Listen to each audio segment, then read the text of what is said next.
संत रामपाल जी महाराज एक ऐसे महान संत जिन्होंने अपनी सतभक्ति, तत्व ज्ञान, करुणा और सेवा के बल पर समाज में नई मिसाल कायम की है। संत रामपाल जी महाराज की अगुवाई में उनके सभी सतलोक आश्रमों से समाज कल्याण के अद्भुत कार्यों ने समाज को सुनहरे भविष्य की एक नई उम्मीद दिखाई है। संत रामपाल जी महाराज से नाम दीक्षा लेने के बाद लाखों लोगों की लाइलाज बीमारियां जैसे कैंसर, एड्स आदि ठीक हुई। संत जी के ज्ञान से प्रेरित होकर उनके अनुयायियों ने लाखों यूनिट रक्तदान किया। संत जी ने लाखों बहन बेटियों का दहेज मुक्त विवाह करवाया।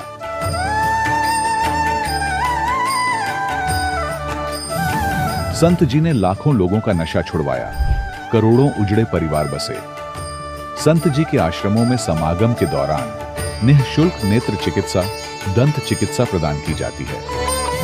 संत रामपाल जी महाराज द्वारा समय समय पर पर्यावरण संरक्षण के उद्देश्य से बड़े स्तर पर वृक्षारोपण किया जाता है। संत जी ने जरूरतमंदों को तत्काल राहत पहुंचाने के लिए एम्बुलेंस सेवा शुरू की। संत जी अपने अनुयायियों को देहदान के लिए प्रेरित करते हैं, जिससे मानवता की सेवा और चिकित्सा क्षेत्र में सुधार हो सके। संत रामपाल जी महाराज के सभी आश्रमों में हर रोज निःशुल्क भंडारा आयोजित किया जाता है, जहां हर वर्ग, हर जाति और हर धर्म के लोग एक साथ बैठकर भोजन करते हैं।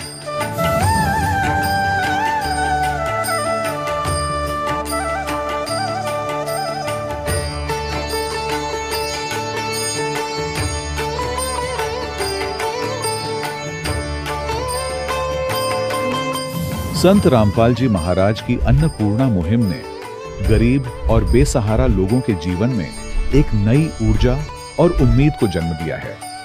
घर घर खाद्य सामग्री और जरूरी मदद पहुंचाकर संत रामपाल जी महाराज ने लोगों को दुख और मजबूरी से लड़ने की ताकत प्रदान की है।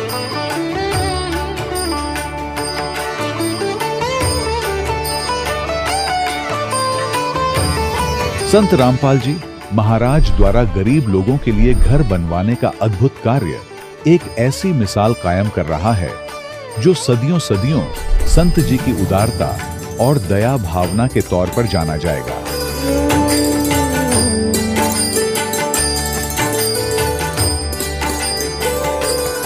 संत रामपाल जी महाराज के आश्रम में हजारों बुजुर्गों को सम्मान और प्यार के साथ जीवन जीने का अवसर मिलता है।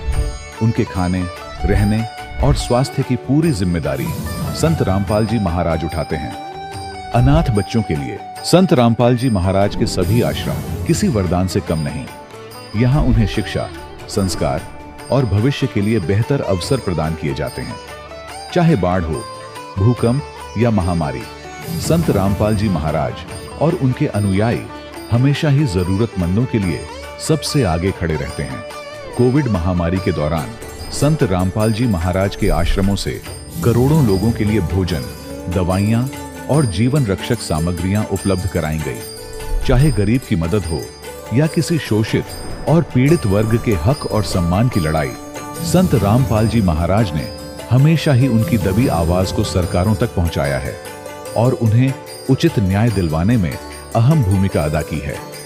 समाज में आध्यात्मिक और सामाजिक मूल्यों के प्रति जागरूकता लाने में संत रामपाल जी महाराज हर कदम पर मानवता के सच्चे सेवक साबित हुए हैं। संत रामपाल जी महाराज का जीवन हमें सिखाता है कि सच्ची सेवा वही है जो निस्वार्थ भाव से की जाए। आइए हम भी इस महान सेवा के कार्य में इस महान संत से जुड़ें और संत रामपाल जी महाराज से नाम दीक्षा लेकर अपने जीवन को धन्य बनाएं।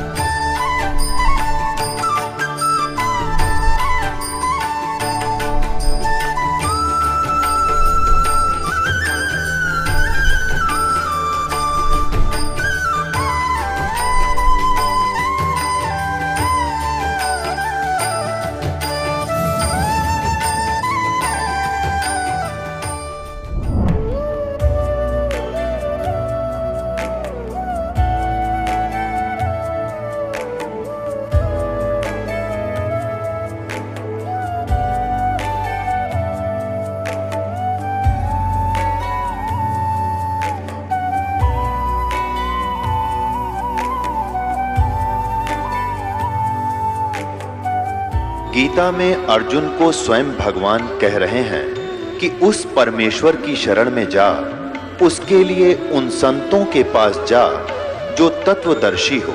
इसी प्रकार हजरत मोहम्मद को उनका अल्लाह कह रहा है कि कोई और पूर्ण परमात्मा है, उसको पाने के लिए उन तत्वदर्शी संत की तलाश कर। वो प्रभु कौन है, ये जानने के लिए कृपया अवश्य सुनिए जगत गुरु तत्वदर्शी संत रामपाल जी महाराज के अमृत वचन। सत साहिब दर्शकों, मनुष्य को अक्सर अपने प्रारब्ध कर्मों के कारण दुखों का सामना करना पड़ता है और दुखों से तंग आकर वो सच्चे गुरु की तलाश करता है ताकि उनके आशीर्वाद से उसके पाप कर्म नष्ट हो सके। बरेली उत्तर प्रदेश के रहने वाले मुकेश गुप्ता जी की कहानी भी कुछ ऐसी ही है। अपने जीवन में दुखों से तंग आकर संत रामपाल जी महाराज की शरण ग्रहण की। आइए जानते हैं कि क्या संत रामपाल जी महाराज से नाम दीक्षा लेने के बाद मुकेश जी के जीवन में सुखों ने दस्तक दी। अब सुनिए मुकेश जी की कहानी उन्हीं की जुबानी। नमस्कार सर। नमस्कार सर। सर क्या नाम है आपका? मुकेश कुमार गुप्ता। मुकेश जी आप कहाँ से हैं? बरेली कटगल से, उत्तर प्रदेश से। सर संत रामपाल जी महाराज से नाम दीक्षा आपने कब ली? 17 में ली थी। सर संत रामपाल जी महाराज से नाम दीक्षा लेने से पहले क्या आप कुछ भक्ति साधना भी करते थे? हाँ, मरगट की पूजा वूजा क्रिया करते थे। मरगट की क्रिया करते थे। मैं बैठते थे, कलेजी चढ़ाते थे, शराब चढ़ाते थे, कलेजी चढ़ाते थे, पूड़ी चढ़ाते थे, मुर्गा की भेंट उठ देते थे।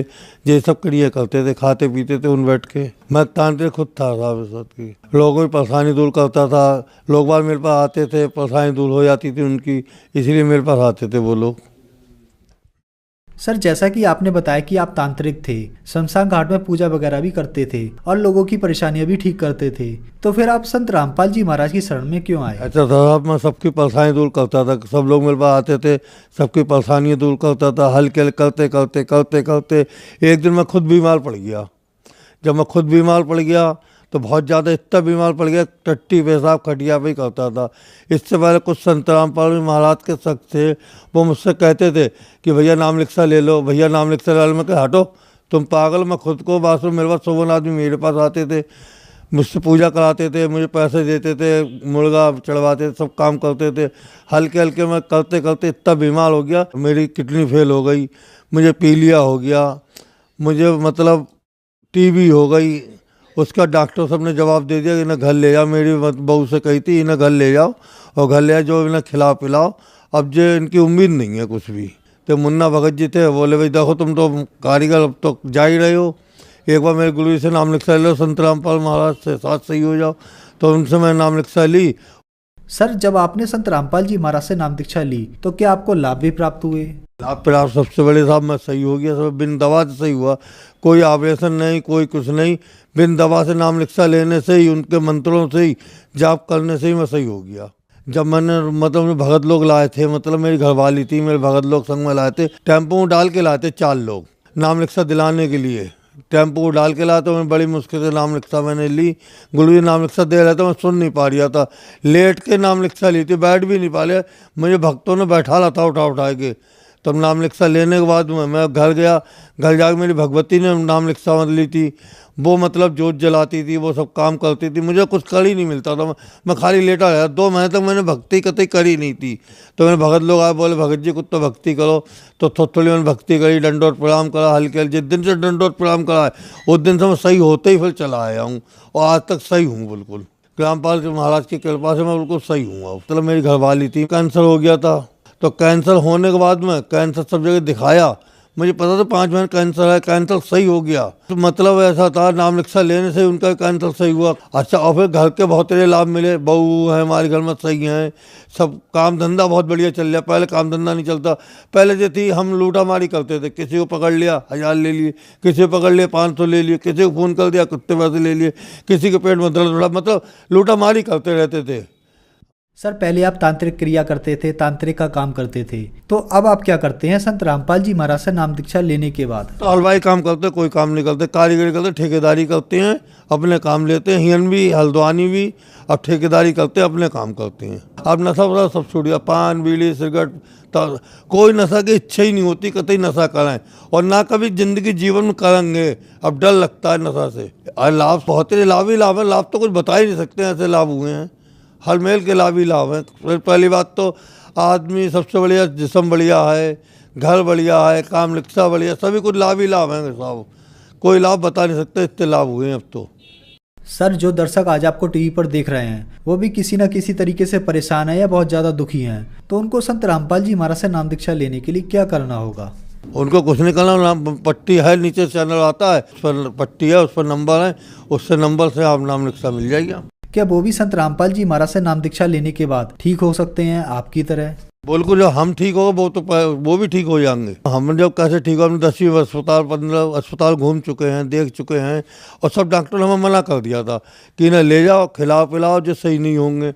उसके बाद में मतलब नाम दीक्षा लेने के बाद में हम सही हो गए। हम सही हुए हैं तो ऐसे सब लोग सही हो जाएंगे। संत रामपाल जी महाराज ने हमारा दोबारा जीवन दान दिया। पहले तो हम खत्म हो चुके हैं, और ख़त्म होने के बाद अब दोबारा जीवन दान दिया है, तो भक्ति कर रहे हैं और सही हैं बिल्कुल। धन्यवाद सर। साहब दर्शकों, अभी आपने सुने संत रामपाल जी महाराज से दीक्षा प्राप्त करके सुखी हुए भक्त के अनुभव। अब देखिए जगत गुरु तत्वदर्शी संत रामपाल जी महाराज के मंगल प्रवचन। तो वहां जाने के बाद बहुत सुख है, एज इट इज है। वहां कभी मृत्यु नहीं, वृद्धावस्था नहीं, ये 5 तत्व नाड़ियों का जोड़ जुगाड़ का शरीर नहीं है वहां कोई मल मूत्र नहीं, जितना भी खाओ शरीर के अंदर कंज्यूम हो जाता है, ऐसी बॉडी दी परमात्मा। ना थूक है, ना कुछ और है, ना कुछ, ऐसा सुंदर शरीर। तो इसलिए तो उसकी तरफ है लोगों ने, राजाओं ने राज भी त्याग दिया उस सुख स्थान को पाने के लिए। लेकिन रास्ता ना मिलने से भटको इस संसार में, कितने धक्के खा लो, कितने परित्याग कर लो, व्हाट इज यूज। तो अब परमात्मा ने वह दया करी है आपके ऊपर, वो समय भी दिया है, आपको शिक्षा भी दी है, आपको ज्ञान भी श्रेष्ठ दे दिया। तो हम उसी प्रसंग पर लाते हैं कि जैसे इन महापुरुषों को परमात्मा मिले, तो इनमें से एक आदरणीय गरीबदास साहिब जी की थोड़ी सी कहानी सुनाऊंगा, जिससे एक तो आपको यह विश्वास होगा कि जब परमात्मा से मिलकर आया है जो प्राणी, और फिर उसने ये ज्ञान लिखा है। हम 3 दिन लगातार पाठी इस ग्रंथ को पढ़ते हैं गरीबदास साहिब जी को, जो भगवान ने ज्ञान दिया कबीर साहब ने। और परमात्मा ने 600 वर्ष पहले कबीर भगवान ने अपनी अमर वाणी में लिखवा भी दिया, धर्मदास जी को बता भी दिया। कबीर सागर में कबीर वाणी चैप्टर है, उसके 136 और 137 पृष्ठ पे, जिसमें 12 पंथों का ज्ञान दिया है। काल ने कहा था 12 पंथ करूं मैं साजा, नाम तुम्हारा ले करूं आवाजा। और 12 पंथ नाम जो ले ही सो मेरे मुख आन समोही, और अनेक पंथ चलाऊं या विद जीवों को भरमाऊं। 12 तो ये गिनती के हैं। उसके बाद ये राधा स्वामी पंथ, दंडर सतगुरु पंथ, निरंकारी पंथ, रिया सारा अमर सुधांशु वाले, ये कृपालु कृपुल के सारे काल के पंथ है। और विशेषकर जो राधा स्वामी पंथ है, एक सतलोक के गुण गावे, सचखंड सतपुरुष बतावे, इन्हें कह कहेगा पता नहीं। तो उसमें परमात्मा ने कहा कि संवत 1774 हुई, वो गलती से 75 प्रिंट है वहां पर। 7 दिन जग प्रेम प्रगटे जग सोई। संवत 1774 में मेरी प्यारी आत्मा का जन्म होगा, गरीबदास जी का। वो बारहवें पंथ का प्रवर्तक होगा, और मेरी वाणी का प्राकट्य होगा। बारहवें पंथ प्रगट हो वाणी, शब्द हमारे का निर्णय ठानी। असंग जन्म ये ठोर नहीं पावे, ये 12 पंथ हम ही को जावे। यानी गरीबदास जी के द्वारा जो ज्ञान मालिक ने बुलवाया है 600 वर्ष यानी लगभग सन 1727 में परमात्मा मिले थे गरीबदास जी को, जब 10 वर्ष के थे गरीबदास जी। और 3 वर्ष के बाद सन 1730 में जब गरीबदास जी 13 वर्ष के हो गए, गोपाल दास नाम के संत जो दादू पंथी थे, उन्होंने लिखा था, गरीबदास जी ने बोला था अपना अनुभव जो भगवान ने उनको वाणी दी थी। कबीर परमात्मा ने कहा कि 12वें पंथ प्रगट हो वाणी, मेरी महिमा की पुण्य वाणी फिर प्रगट होगी। क्यों? क्योंकि ये 12 पंथ जो चलेंगे गरीबदास से पहले 11 जो है, उनमें काल के दूत कबीर पंथ में प्रवेश कर गए। उन्होंने कबीर परमेश्वर की अमृतवाणी में काट छांट करके और कुछ रख ली, बाकी छोड़ छाड़ दिया, उसमें फेर बदल कर दिया। ये करना ही था, काल ने करवाना था। जैसे हम आरती करते हैं रोजाना, कबीर साहब की आरती है जो शुरू में 5 आरती है शुरू की, कबीर साहब की है। वो कबीर सागर में नहीं, ना किसी हमने देखी किसी प्रचलित वर्तमान की किसी कबीर वाणी में, कबीर साखी में, कबीर दोहालियों में कहीं नहीं है। और ये उस मूल ग्रंथ में थी जो गरीबदास जी के समय वो कुछ थोड़ी बहुत सुरक्षित थी, उनमें से लेकर, और गरीबदास जी ने अपने भी आरती एक अलग से भी बनाई है भगवान की दया से। तो इस प्रकार उसकी पूर्ति के लिए गरीबदास जी के द्वारा अपनी महिमा पुनः प्रकट करवाई। और फिर बता के 12वें पंथ फिर हम ही चलावें। जब 12वां पंथ चल चुकेगा और वो भी फिर ज्ञान नहीं समझ पाओगे उस अमरवाणी का जो गरीबदास साहिब जी के द्वारा परमात्मा ने प्रकट करवाई थी, कहते उसको समझाने के लिए फिर हम ही आएंगे और सब पंथों को मिटाकर एक पंथ चलाएंगे। परमात्मा ने आए तो ये दास भेज दिया पुण्यात्माओं उस काम को करने के लिए।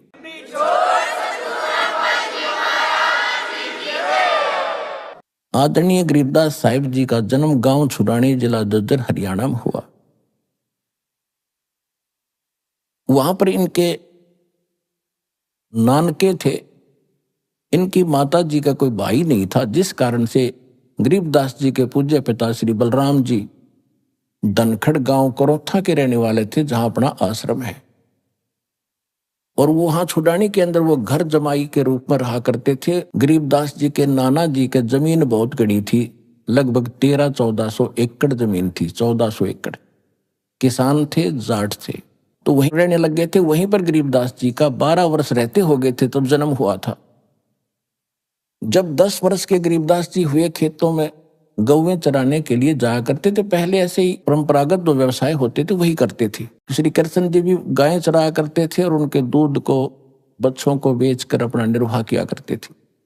ऐसे गरीबदास जी के वहां अपनी जमीन बहुत घनी, 1400 एकड़, 2500 बीघा, बड़ा बीघा होता था, जो जिससे 5 बीघे से 1 एकड़ बनता वर्तमान का।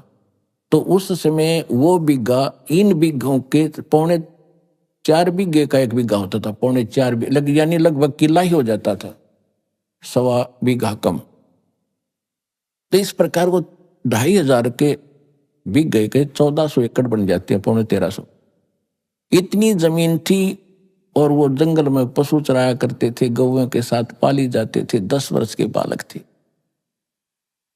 अब कहते गोता मारूं स्वर्ग में, जा बैठूं पाताल, गरीबदास ढूंढता फिरूं अपने हीरे मोती लाल। और जैसे परमात्मा का विधान दास ने भी बता, वेद में प्रमाणित करते हैं कि वो वहां से सह शरीर आते हैं, अच्छी आत्माओं को मिलते हैं। तो गांव छुड़ानी के खेतों में, जंगल में अपने ही यानी खेतों में गौ चरा रहे थे। और छुड़ानी से एक कबलाना गांव है, सीमा लगती है।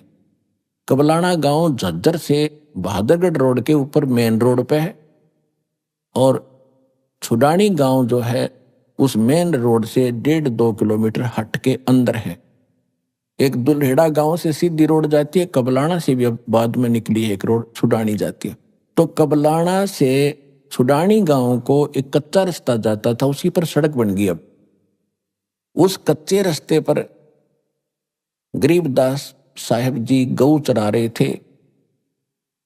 ये सन 1727 और संवत 1784 फाल्गुन सुदी द्वादशी, यानी फाल्गुन उतरते की चांदनी द्वादशी दिन के लगभग 10 बजे परमात्मा सतलोक से आकर उतरे। एक जिंदा महात्मा का रूप बनाकर कलयुग में ये जिंदा महात्मा के रूप में सभी महापुरुषों से मिले। और ऐसे रस्ते रस्ते आते दिखाई दिए थोड़ी दूरी से। तो पहले साधु संतों के प्रति एक विशेष आस्था, श्रद्धा प्रत्येक की होती थी। सभी ने देखा महात्मा आ रहे हैं, तो जितने भी और 8-10 बड़े पाली थे, गरीबदास सबसे छोटे थे 10 वर्ष के एज में। कोई 30 वर्ष का, कोई 20 वर्ष का, कोई 50 वर्ष के, और बड़े बड़े भी थे। वो सभी खाना खा रहे थे। एक जांडी के पेड़ के नीचे बैठ के। तो परमात्मा आते दिखाई दिए। संत तो सभी ने कहा महाराज आओ आओ महाराज बैठो, भोजन पाओ भोजन पाओ। सभी ने आदर सत्कार से, वो तो आए इसीलिए थे, वो बैठ गए। फिर कहा जी भोजन पाओ। परमात्मा ने कहा कि भोजन तो मैं भाई खा के आया हूं अपने गांव से। उन्होंने पूछा आपका गांव कहाँ है? कि हमारा गांव सतलोक है। कितनी दूर है यहां से? परमात्मा ने कहा 16 शंख कोस की दूरी पे। अब बच्चों ने सोचा 16 कोस दूर होगा, क्योंकि आपस में इतने परिचित होते नहीं थे उस समय, कन्वेंस ठीक नहीं था। तो वह बात तो भूल भाल गए। महाराज भोजन खाओ। भाई भोजन नहीं खाऊं तो महाराज जी दूध तो पीना ही पड़ेगा, हम ऐसे नहीं जाने देते अपने अतिथि को, हमें पाप लगेगा। परमात्मा बोले भाई ठीक है, दूध पिलाना है तो मैं कुंवारी गायों का दूध पीता हूं, जिसका बैल ने टच भी ना करा हो। तो जो बड़े बुजुर्ग थे, बड़े मैच्योर से थे पाली, वो कहने लगे बाबा जी आपकी दूध पीने की नीत को नहीं, अब तो मजाक करते हो। अब गरीबदास जी छोटे बालक थे 10 वर्ष के, कहने लगे महाराज जी देखो ये गाय है छोटी सी कंवारी, दूध पीना छोड़ रखा इसने, और ये कैसे दूध देवेगी? परमात्मा बोले दूध निकालने का कोई बर्तन है? कहाँ जी एक बरोला है, जैसे पानी पीने का या लस्सी का ले जाते तो मांझ धो के साफ करो, कर दिया। और कहा कि बच्चिया के नीचे पकड़ कर बैठ, बच्चे सतन के नीचे रख ले, दूध निकलेगा इसमें।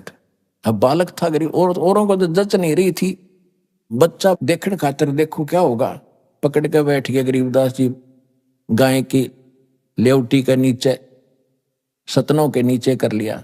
परमात्मा कबीर साहब खड़े हुए, बच्चिया के हाथ थपथपी मारी कमर पे, उसी समय लंबे लंबे सतन हो गए, दूध की धार बंध गई और बर्तन भर के अपने आप रुक गई। बोलो कबीर भगवान की जय हो।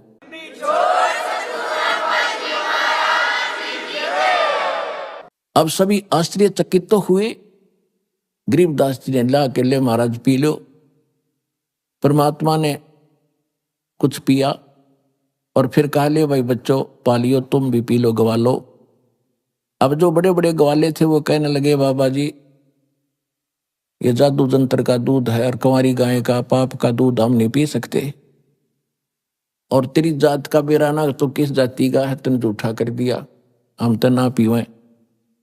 कहते सकल पदार्थ है जग माही, कर्महीन नर पावत नाही। उठकर चले गए। गरीबदास जी कहने लगे लो महाराज मुझे दे दो, आपका प्रसाद कब कब प्राप्त हो।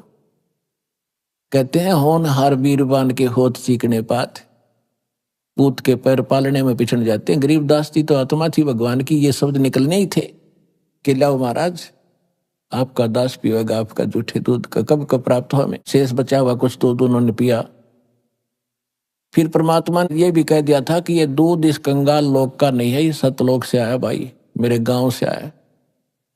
लेकिन उसमें मोटी बुद्धि के लोग थे, उनका कहाँ समझ में आवती ये बात कि बाबा जी बकवाद करे, जादू जंत्र है, कोई जादूगर दिखाई देता है। वो चले गए। फिर गरीबदास जी को काफी ज्ञान समझाया, गरीबदास जी के अंदर प्रबल प्रेरणा हुई। फिर परमात्मा ने उसको प्रथम मंत्र दिया कि बेटा नाम ले, जब सतलोक दिखाऊंगा। प्रथम मंत्र दिया, वहां दूध के साथ यानी पेय पदार्थ के साथ दिया जाता है प्रथम मंत्र। हम यहाँ अमृत जल और मिश्री से देते हैं आपको प्रथम मंत्र। तो गरीबदास जी वहां बैठे रहे, शरीर तो बैठा रहा, आत्मा निकाली ऊपर लेकर गए। ब्रह्मा विष्णु महेश के लोक दिखाए, जहां भी परमात्मा जाते थे, क्योंकि ब्रह्मा जी को, विष्णु जी को, शिव जी को परमात्मा मिले थे और उनको प्रथम बार शिष्य भी बनाया था। बाद में उन्होंने नाम को त्याग दिया था, लेकिन परमात्मा जब उनके पास जाते हैं उनको वही सूरत दिखाई देती है जो पहले मिले थे, और सब खड़े होकर प्रणाम करते, आदर सत्कार करते हैं। गरीबदास जी देख रहे कि ब्रह्मा जी, विष्णु जी, शिव जी भी बाबा जी को प्रणाम कर रहे हैं, तो प्रबल शक्ति है भाई। फिर उसके बाद जाते धर्मराज के जो लेखा जोखा करता सारा न्यायाधीश है जो एक ब्रह्मांड का, जो उसके दरबार में प्रवेश किया परमात्मा ने, साथ में अपनी आत्मा गरीबदास जी को लेकर के और पुण्यात्माओं, अध्यात्म मार्ग में किसी को कहने की आवश्यकता नहीं मैं कौन हूं, सामने वाले पर तुरंत इफेक्ट हो जाता है, उसका अपने आप नतमस्तक हो जाता है और वो बेचैन हो जाता है एकदम। जब परमात्मा ने प्रवेश किया कबीर साहब ने धर्मराज के दरबार में, न्यायाधीश के दरबार में, एकदम कुर्सी छोड़कर वो खड़े हो गए बाहर दूसरी साइड में और कहा, महाराज विराजो कुर्सी, बैठो, सिंहासन लो अपना। लेकिन परमात्मा खड़े रहे और आदेश सुना रहे हैं। जैसे एसपी जाता है एसएचओ के ऑफिस में, वो खड़ा हो जाता है कुर्सी छोड़कर और एसपी उसको निर्देश देता है और डांट भी लगा देता है, विशेष हिदायत देता है, कोई ऐसी गलती मत कर देना। और वो कहता है यस सर, क्योंकि ये औपचारिकता एक नियम है हमारा, एक आदर सत्कार होता है, ऐसा होना भी चाहिए। गरीबदास जी ने फिर अपनी आंखों देखा, क्या बताया, धर्मराय दरबार में देई कबीर तलाक, मेरे भूले चुके हंस को तू पकड़िए मत कजा के।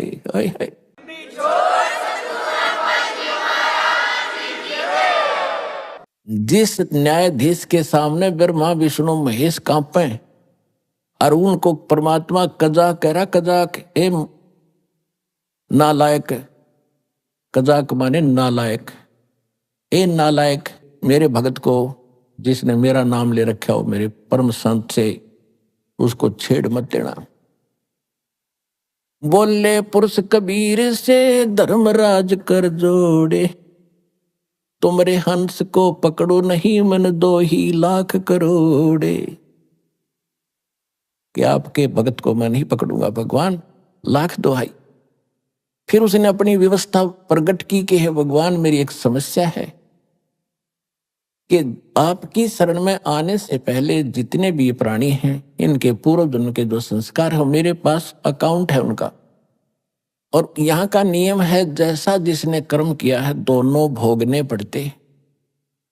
तो वो जो कर्म है पहले के किए हुए वो तो मैंने इनको भुगतवाने पड़ेंगे, मेरी मजबूरी है। तो धर्मराय क्या कहता है कि कर्मों से तीरथ थे अब जो है शरण कबीरे, वो तो मोहे पकड़ने पड़े और जड़नी पड़े जंजीरे।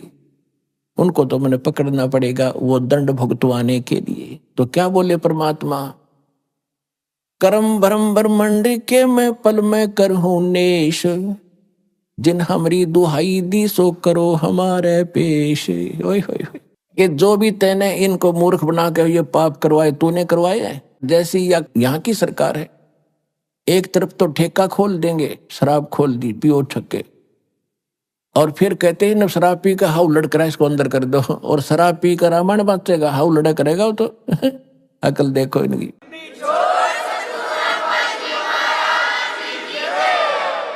तो कहते कर्म तू खुद करवा रहा है इनसे बेवकूफ बना के। एक तो इनके अंदर ऐसी वासना भर दी, विकार करें, बकवाद करते हैं, फिर दंड लिख दिया कि ये दंड तेरे को ऐसा करेगा तैसा दंड। तो कहते परमात्मा के कर्म भरम ब्रह्मंड के मैं पल में करहूं नेस, और जिन हमरी दुहाई दी सो करो हमारे पेश। कहते जो तेरे कर्म तेरे कागजों में लिखे हैं मेरे पास ले आना। परमात्मा का प्रत्येक ब्रह्मांड के अंदर एक अलग से राजदूत भवन है। अब परमात्मा ना धर्मराज ने देखा, ना ब्रह्मा विष्णु महेश ने देख रखा, और देखेगा कौन? उनके पहचान में कौन आओ, कौन बैठा है? तो त्रिकुटी जो त्रिकुटी है वो एक इंटरनेशनल एयरपोर्ट समझ लो, और वहीं पर फिर सबके सेक्रेटरीट है। जैसे प्रत्येक देश का प्रत्येक देश में राजदूत भवन होता है, तो वहां परमात्मा एक राजदूत रूप में रह रहे हैं, स्वयं ही अन्य रूप बना करके। और कहा कि जैसे कोई किसी देश का नागरिक है दूसरे देश में रहता है, उसको कोई दिक्कत आती है तो राजदूत भवन वाला कहता भी हमारे नागरिक को तो हम मेरे पास लाना, पहले हम पूरी जानकारी करेंगे फिर तुम कुछ एक्शन लेना। तो यही परमात्मा ने कहा कि कर्म भरम ब्रह्मंड के मैं पल में करहूं नेस, और जिन हमारी दुहाई दी सो करो हमारे पेश, मेरे पास ले आना, और तेरे सभी जितने भी कर्म हैं वो मैं क्रॉस कर दूंगा, इनके फिर भोगने नहीं पड़ेंगे।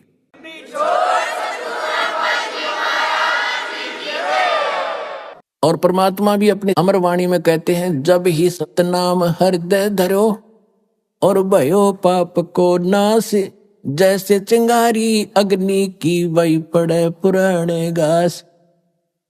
यजुर्वेद अध्याय नंबर 8 के श्लोक नंबर 13 में भी स्पष्ट किया है कि परमात्मा घोर पाप का भी नाश कर सकता है, घोर अपराध को भी अपने भगत के पाप का नाश कर देता है, खत्म कर देता है।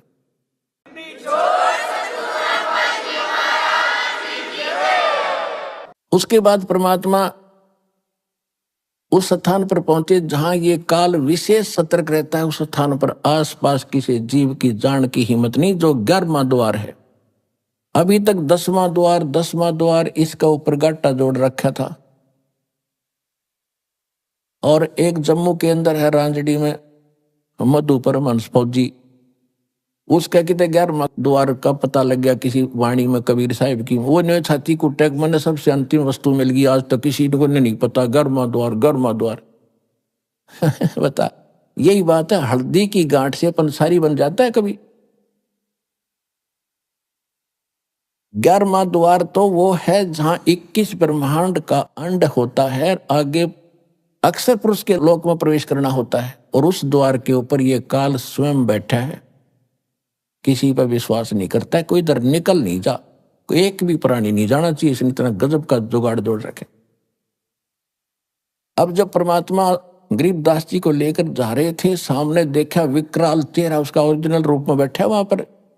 उसकी शक्ल देख ले तो कलेजा फट जाए आदमी का, ऐसी है इसकी ओरिजिनल शक्ल। यदि इसके ऊपर कवर डाल के आता, कहीं पर मां बन के खड़ा हो जाए, कहीं विष्णु जी कहीं शिव जी का रूप बना लेता है। तो गरीबदास जी ने देखा कि सामने एक भूत सा बैठा है, लंबे लंबे दांत, ओछा माथा। और उसने भी देखा ये कौन आ रहे हैं, वो भी उकसा। तो परमात्मा ने कहा, बेटा ये 21 ब्रह्मांड का काल मालिक है, ये काल है, और ब्रह्मा विष्णु महेश का बाप है। अब इसने ये द्वार है ना, ये रोक रखा है, यहां से किसी को नहीं जाने देता, यहां स्वयं बैठता आकर के। और देखना मेरे पास एक सतनाम है, उसका मंत्र जाप करूंगा श्वास से, और ये ऐसे झुक जाएगा। जैसे फनपति मंत्र सुन रखे फन सकोरे, ऐसे बीरा मेरे सतनाम से ये काल लवे मुंह मोड़े।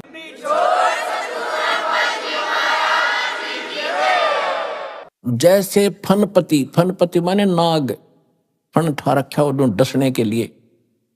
और जैसे गारू एक मंत्र बोलता है, उस मंत्र के प्रभाव से वो फन को सकोड़कर भागने की चेष्टा करता, कैसे जान बचाऊं।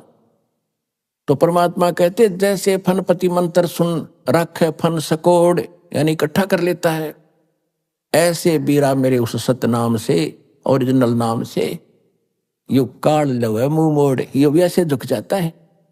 जब परमात्मा ने कहा, देखना बेटा मैं सतनाम का जाप करता हूं और देखना इसकी हालत क्या होगी। कहते उठ रहा था और परमात्मा ने स्मरण किया, एकदम ऐसे झुक गया कति, तो उससे रास्ता साफ हो जाता है, इसके अटता नहीं वहां से। सब दुष्ट है, उड़े बैठे बैठे न मुड़ गया।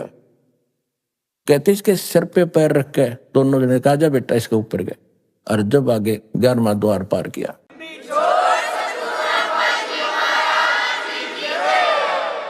ये यहाँ बनाओ बात तो समाधि लाला के मूर्ख बना रखे, ये कहां जाएंगे, 10वां द्वार पार नहीं कर सकते ये लोग।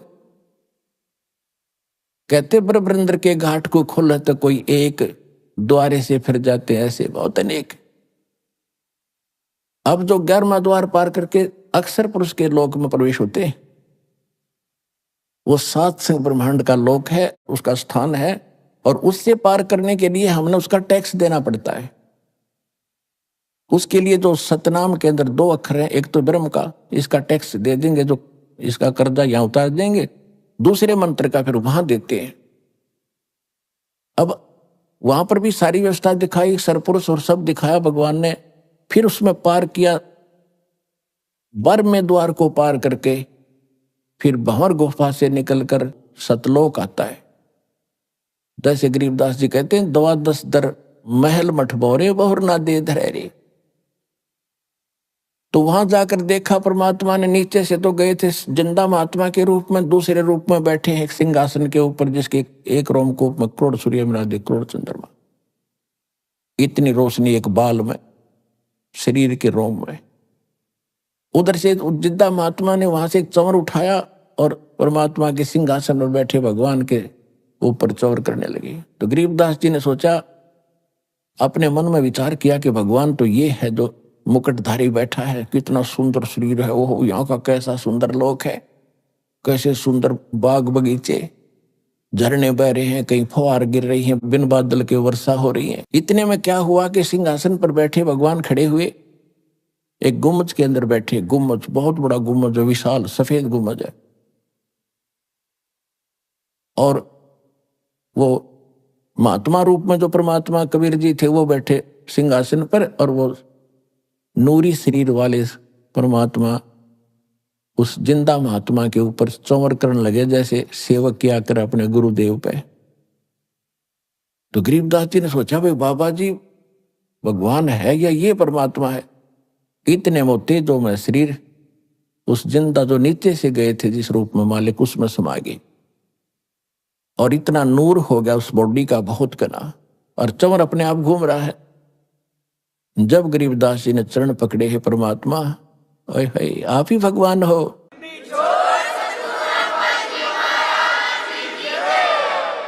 तब परमेश्वर ने बताया कि बेटा मैं 120 वर्ष तक बनारस में कबीर जुलाहा नाम से रहा हूं, और मुझे कोई पहचान नहीं पाया, क्योंकि मेरे बारे में कोई बताने वाला नहीं था। और अब तू वापस जा, और तेरे शरीर को अंत करने वाले हैं, चेता पर रख दिया है। उधर से गरीबदास जी को मृत जानकर शाम के समय 5-6 बजे सी उन्हें संभाला। 4-5 बजे सी आकर के पालियों ने देखो तो कहाँ है कि गरीबदास जी बैठे हैं। पहले आवाज लगाई, नहीं उठे तो पकड़ के हिलाया कि भगत जी खड़ा हो ले, भगत बन गया। वो गिर गए। मृत जानकर 2 पाली गांव में भागे आए। जिसको भी पता, छोटा सा गांव था, एक बहुत बड़े लैंडलॉर्ड का इकलौता पुत्र, और उसकी मृत्यु हो जाए, गांव में करलाट मच गया, माता पिता बेहोश हो गए। फिर भी गांव के लोग दौड़ दाड़ कराए, उसको ले के घर ले आए, फिर चिता पर रख दिया। उधर से गरीबदास जी कहते, भगवान मान नहीं जाता उस गंदे लोक में, मुझे यही रख लो दाता। परमात्मा ने कहा, बेटा ऐसे नहीं बनेगी बात, आप जाओ। आप जब यहां से गए भक्ति युक्त थे, आपने बहुत घनी भक्ति थी, अब वहां पर खत्म कर दी तुमने।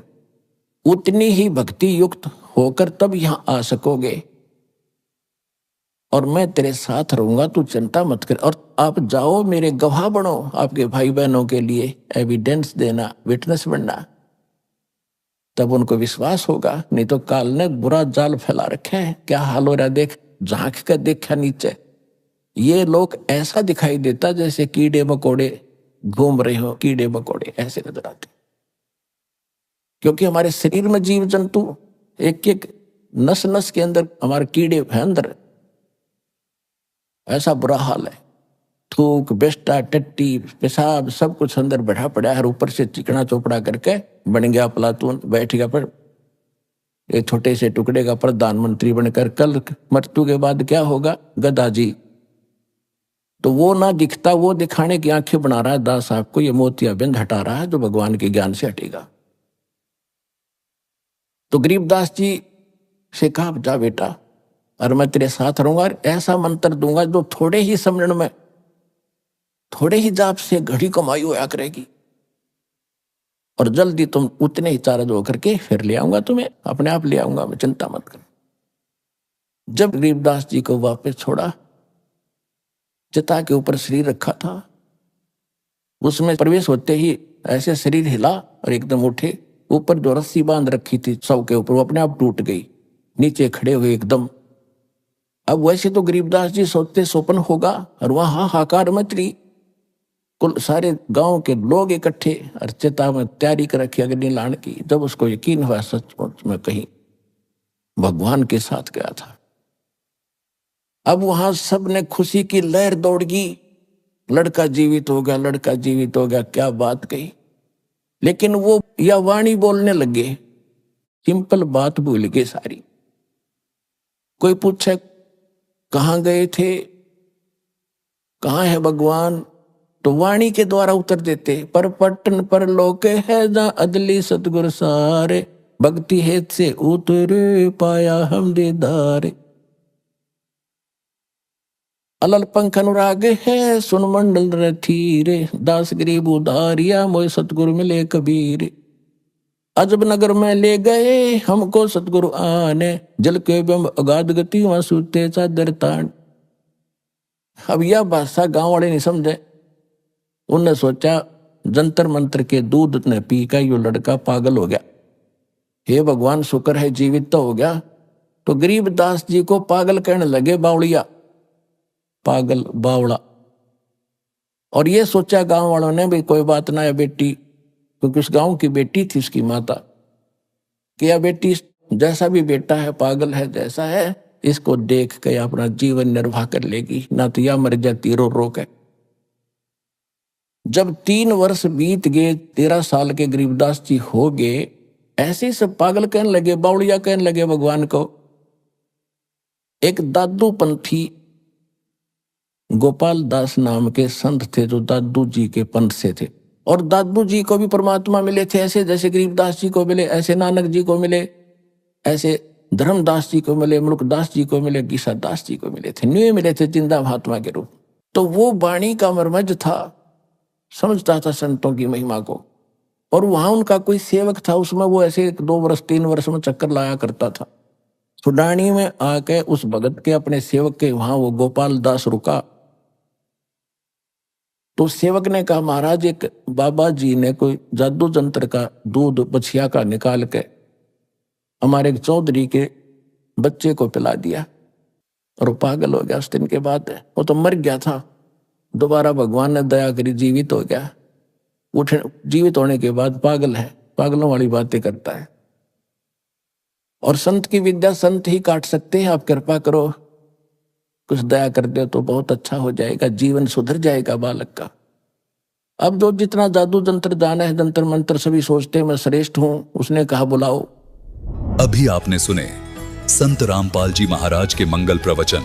आइए अब सुनते हैं संत रामपाल जी महाराज से नाम दीक्षा लेकर सतभक्ति करके अद्भुत लाभ प्राप्त करने वाले अनुयायी के विचार।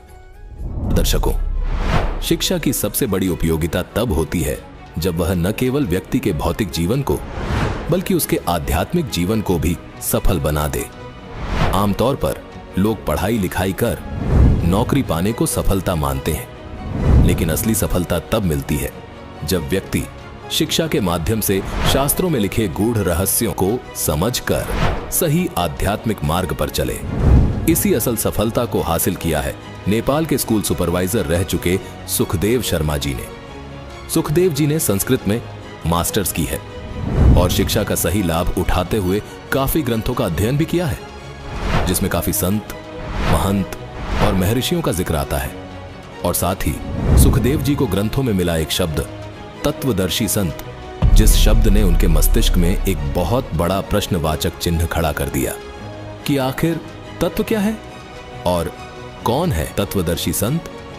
दर्शकों, आपको बता दें कि सुखदेव जी का यह प्रश्नवाचक चिन्ह विराम चिन्ह में तब्दील हो गया जब उन्होंने तत्वदर्शी संत द्वारा लिखित ज्ञानवर्धक पुस्तक ज्ञान गंगा पढ़ी। संस्कृत का विद्यार्थी होने के कारण पुस्तक में वर्णित संस्कृत श्लोक के अनुवाद को भी गहनता से जाना तो पाया कि तत्वदर्शी संत रामपाल जी महाराज जी के समान पृथ्वी पर कोई संत नहीं है जो शास्त्रों के सिद्धांत समझा सके। साथ ही संत जी के शुभाशीर्वाद से सुखदेव जी के सर्व रोगों का निःशुल्क ही निवारण हो गया और मोक्ष का मार्ग मिल गया। अब आप स्वयं सुनिए एक पढ़े लिखे शिक्षित व्यक्ति की आध्यात्मिक सफलता की कहानी, उनकी अपनी जुबानी। सर नमस्कार। सच साहब। सर क्या नाम है आपका? सुखदेव शर्मा गेवाली दास। कहाँ से आए हैं सर आप? काठमांडू नेपाल से। सर क्या काम करते हैं आप? मैं पहले तो इंस्पेक्टर ऑफ स्कूल था, सुपरवाइजर कहते हैं नेपाल में। मैं स्कूलों को सुपरविजन किया करता था और शिक्षकों को मैं तालीम देता था। सर आप इतने एजुकेटेड हैं, आप नेपाल से चल कर के आए हैं और हिंदुस्तान में संत रामपाल जी महाराज जी से आपने नाम दीक्षा ली है। सर संत रामपाल जी महाराज जी हमेशा विवादों में रहते हैं, जैसा कि हमें देखने को मिलता है। तो सर संत रामपाल जी महाराज के बारे में आपके क्या विचार हैं? जगत गुरु तत्वदर्शी संत रामपाल जी के बारे में हमारा विचार ये है कि अभी तक हमने जो शास्त्री पास किया है, मैं संस्कृत का विद्यार्थी होने के नाते शास्त्री पास करते करते हमने इतने ग्रंथों में पढ़ा, तो उन ग्रंथों में तत्वदर्शी की बात भी आती थी और बड़े बड़े संत महर्षियों की बात भी आती थी, महंतों की बात भी आती थी। उससे पहले आकर के यहीं हिंदुस्तान में आकर हमने संस्कृत की शिक्षा दीक्षा ली। यहाँ मैं हाई स्कूल का टीचर भी बना। तो मैं जो शास्त्रों में जो गुह्य बात होती है, सूक्ष्माति सूक्ष्म बातें होती हैं, उन बातों को पढ़ते पढ़ते मैं थक गया था कि ये तत्व कहाँ है, तत्व कहाँ मिलता है, तत्व कौन देता है, वो तत्वदर्शी कौन होता है। ऐसा ढूंढते ढूंढते मैं थक गया था। तो एक दिन ऐसा हुआ कि वो तत्व की बातों को लेकर के हम घर में भी, अपने घर में पति पत्नी में भी हम तर्क वितर्क किया करते थे। तो मैं तत्वदर्शी कौन होता है ये पहचान नहीं पा रहा था। एक दिन ऐसा हुआ कि मेरी धर्मपत्नी टेलीविज़न देखती थी, आध्यात्मिक चैनल ज़्यादातर वो देखती थी। मैं भी कभी कभी देखा करता था, मैं निरंतर नहीं, ज़्यादातर मैं नहीं देखता था, वो देखती रहती थी। एक दिन उन्होंने कहा, देखिए आज एक श्याम प्रसाद सापकोटा जो भूगर्भ ऑफिस में भूमि सुधार में उपसचिव के लेवल में जो काम कर रहे हैं, वो कह रहे हैं कि उनकी भक्तमती ने 10 रुपये की एक किताब ले ली थी। वो किताब देखने के बाद मेरा काया पलट हो गया। किताब का नाम था ज्ञान गंगा। तो उसके बाद मैंने सोचा, अच्छा ये कौन सी किताब थी ऐसी जो कि काया पलट हो गई उनकी। 10 रुपये की किताब से अगर किसी की काया पलट हो जाती है, किसी की उद्धार हो जाती है, तो हम भी तो उसको देख सकते हैं, उसका पता लगाओ, हमने कहा उनको। तो उन्होंने हाईलाइट में जो मोबाइल नंबर आता था, तो मोबाइल नंबर को उन्होंने नोट किया, फ़ोन लगा लिया। फ़ोन लगाने के बाद किसी भक्त ने बताया कि आप कहाँ रहते हो। हम बालाजू, काठमांडू के नज़दीक एक बालाजू गांव है, गोलडुंगा गांव है, उसमें वहाँ रहते थे। तो गोलडुंगा से तो बहुत नज़दीक, स्वयं के नज़दीक एक भक्त रहते हैं, उनके पास ज्ञान गंगा की किताबें मिल जाती हैं, आप वहाँ जा कर के ले लो। उन्होंने कहा। तो बाद में जा कर के फिर मैं दूसरे दिन ही मैं चला गया, वो किताब मैं ले आया। किताब को देखा तो किताब देखने के बाद हमें विश्वास हो गया कि उसमें तो सारा विश्व ब्रह्मांड का ही ज्ञान रखा हुआ है। उसमें लिखा हुआ था दिव्य भागवत एक श्लोक, 3 स्कंद का 4 अध्याय का 42वां श्लोक है।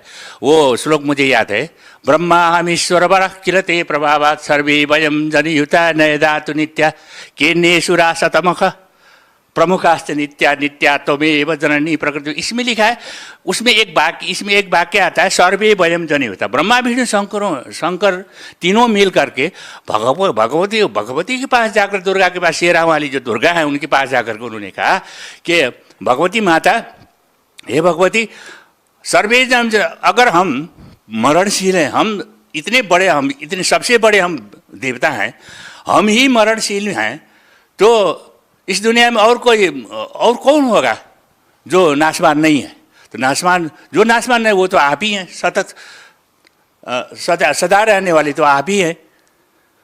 आखिर इस प्रकार उन्होंने जो प्रार्थना किया हुआ जो श्लोक हमें मिला, तो उसी श्लोक से हमें बहुत ज्ञान की इच्छा हुई, आगे बढ़ने की इच्छा हुई, खोज करने की इच्छा हुई, अनुसंधान करने की इच्छा हुई। तो करते करते हम ज्ञान गंगा को पढ़ते गए। फिर वेद के कंडिकाएँ, हमारे सदगुरु रामपाल जी महाराज जी ने जो वेद के चारों वेद की जो कंडिकाएँ दे रखी है, उस श्लोक नहीं कहते, वेद की कंडिका कहते हैं, कंडिका को दे रखी है। चारों वेदों के श्लोक को हमने पढ़ा। तो उसके बाद हमने ये फैसला किया कि हाँ, इससे अलावा और कोई वो नहीं है। सर, आपने संस्कृत में एमए की है। संत रामपाल जी महाराज पर कुछ लोगों का आरोप है कि संत रामपाल जी महाराज अर्थों का अनर्थ कर देते हैं। आप तो संस्कृत में एमए हैं, आपने संस्कृत को बहुत बारीकी से समझा भी होगा। तो सर, आपके क्या विचार हैं संत रामपाल जी महाराज के बारे में? उन लोगों को ये भी पता नहीं है कि तत्वदर्शी संत क्या होता है और किसको भगवत प्राप्ति, जिसने भगवत प्राप्ति नहीं किया हो वो वेद को समझ भी नहीं सकता और समझा भी नहीं सकता। इसीलिए मुझे तो ये विश्वास हो गया कि हमारे संत जगतगुरु तत्वदर्शी संत रामपाल जी महाराज को भगवत प्राप्ति भी हुई है।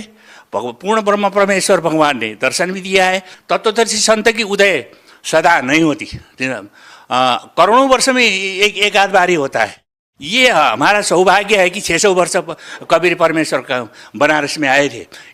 उसके बाद फिर हमारे देखने में तो हमारे जो चर्म चक्षु है, चर्म का होता है ये चमड़े की चक्षु है, आँख है, उस आँख से तो हम उनको देखते हैं, हमारी तरह देखते हैं। तो वो चर्म चक्षु से उनका भी चर्म ही है, देखने में चर्म है, लेकिन वो साक्षात ईश्वर है।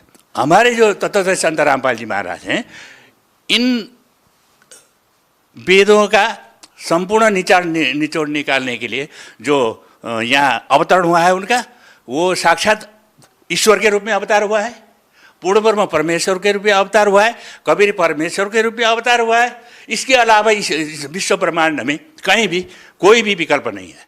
सर, संत रामपाल जी महाराज के बारे में कुछ लोगों का ये भी कहना है कि संत रामपाल जी महाराज के जो अनुयायी हैं वो संत रामपाल जी के पीछे अंधभक्ति के तहत जुड़े हुए हैं। सर, सच क्या है? सच तो ये है कि वो स्वयं भी कुछ भी नहीं जानते, पढ़ते तो हैं, वेद पढ़े पर भेद न जाने, बाँचे पुराण 18, अंधा जड़ को पत्ते खुआवे। मूर्ति है, पत्ते खुआ रहे हैं, फल फूल ले जाके खिला रहे हैं, वो तो अंधे हैं, स्वयं अंधे हैं। आपका कहना है कि संत रामपाल जी महाराज एक तत्वदर्शी संत हैं। कोई भी इसका खंडन नहीं कर सकता है। अगर खंडन करता है तो वो हमारी भी तत्वदर्शी संत क्या, उनके हम जो कुत्ती है, हम जो दास हैं, हमारे पास आए, हम भी उसको उत्तर देने को हम तैयार हैं, दे सकते हैं। चाहे कहीं भी जाए, विश्व में कहीं भी जाकर के हम जवाब दे सकते हैं उसको कि इनके अलावा कोई परमेश्वर नहीं है।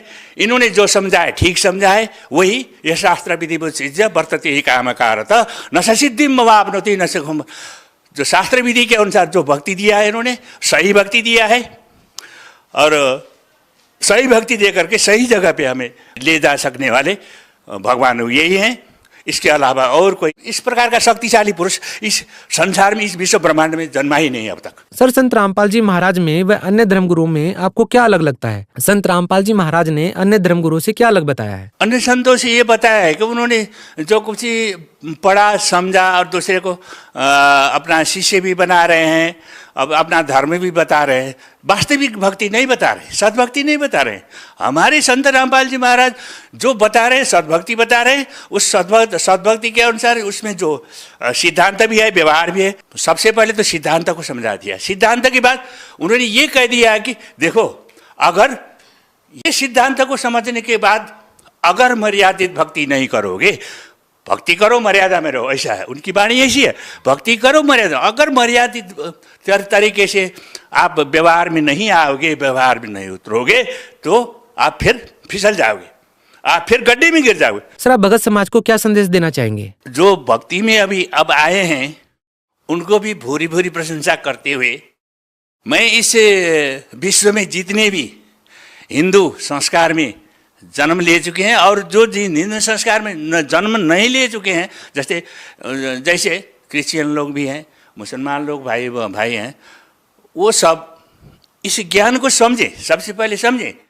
तत्वदर्शी क्या तो है, इसको समझें। ज्ञान गंगा किताब हिंदी में भी लिखी हुई है, नेपाली भाषा में भी लिखी हुई है, अंग्रेजी में भी लिखी हुई है।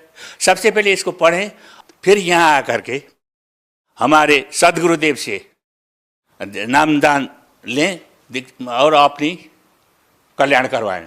सर, आपका कहना है कि संत रामपाल जी महाराज के बताए अनुसार आप भक्ति कर रहे हैं, जो कि शास्त्रों के अनुसार है। तो सर, संत रामपाल जी महाराज ने जो भक्ति आपको दी है, उससे आपको क्या लाभ मिले हैं? मेरे को बहुत लाभ मिले हैं। सबसे पहले तो मुझे लाभ तो सद्भक्ति का मार्ग मिल गया।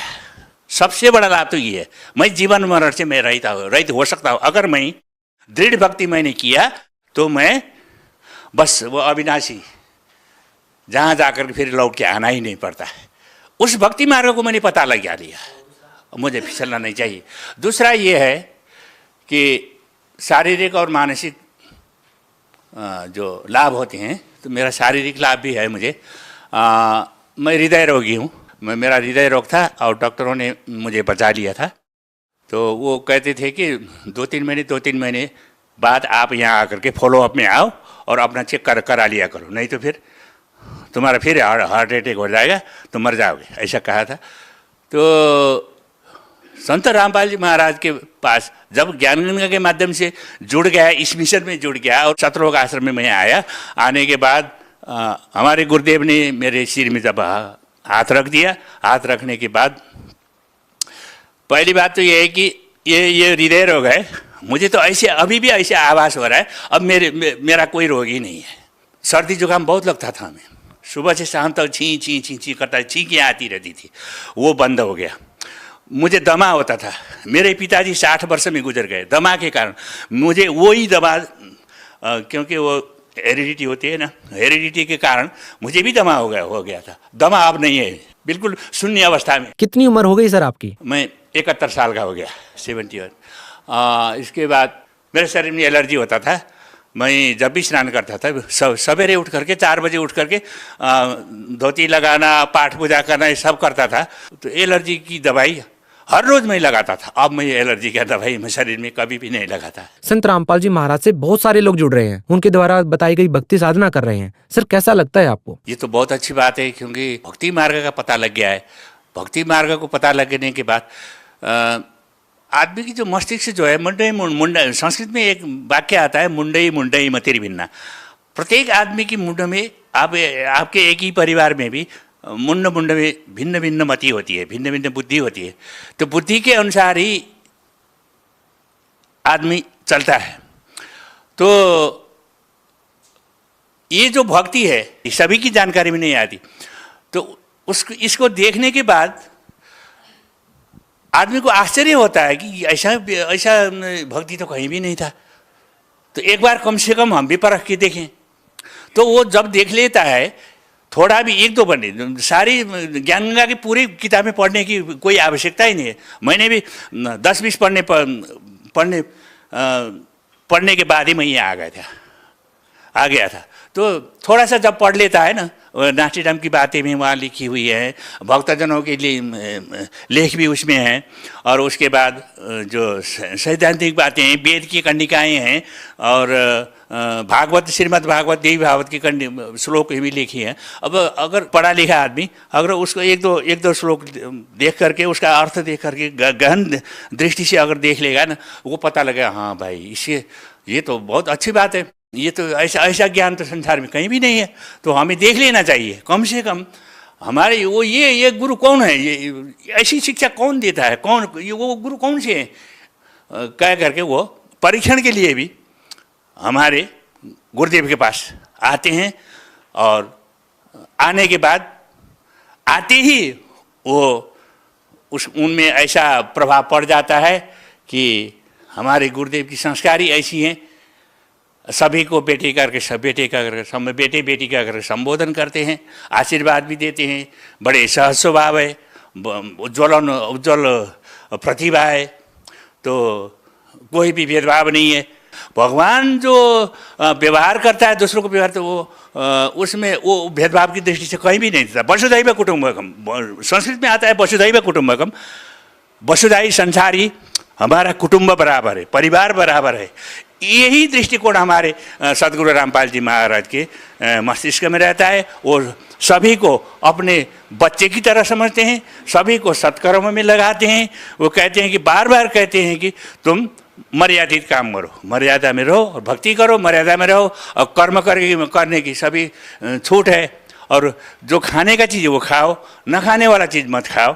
बस इतना ही वो संदेश देते हैं, कुछ लेते नहीं हैं, खाली देते हैं, केवल देते हैं। वो देना तो जानते हैं, लेना कुछ नहीं जानते। जी धन्यवाद सर साहब।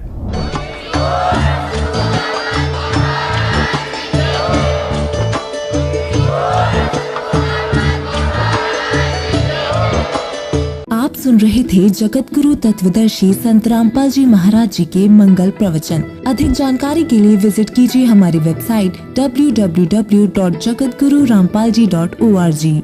संत रामपाल जी महाराज जी के शुभ आशीर्वाद से पूरे विश्व भर में 500 से भी ज्यादा नाम दीक्षा केंद्र हैं, जिन पर संत रामपाल जी महाराज जी द्वारा ऑनलाइन निशुल्क नाम दीक्षा दी जा रही है। अपने नजदीकी नाम दीक्षा केंद्र का पता करने के लिए संपर्क करें 8222880541।